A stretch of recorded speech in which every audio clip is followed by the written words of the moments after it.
یہ فکر ہمیں، یہ نظریہ ہمیں اعلیٰ حضرت سے ملا ہے، اعلیٰ حضرت سے ہمیں اسی لیے پیار ہے۔ میں اسی لیے کہتا ہوں اپنے اکابر کے خلاف کبھی نہ جاننا۔ وہ مرد کلندر، وہ مرد مجاہد جس نے ہر محاذ پر کام کیا، گستاخ رسول کا مقابلہ کیا، گستاخ اولیاء کا مقابلہ کیا، گستاخ صحابہ کا مقابلہ کیا، جس نے امت کے اکابرین کے گستاخوں کا مقابلہ کیا۔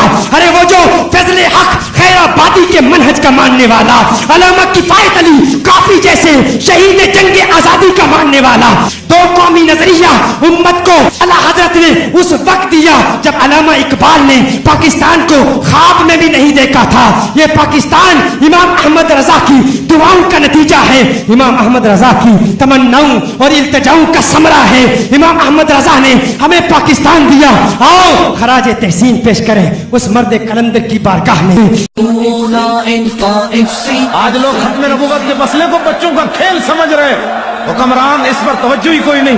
جہاں ختم نبوت کا انکار ہو وہاں عبادت خانہ نہیں ہوتا۔ عبادت خانہ تو وہ ہوتا ہے جہاں ما کان محمد نبا احد من رجالکم ولکن رسول اللہ و خاتم النبیین کی آیتیں پڑھی جاتی ہیں۔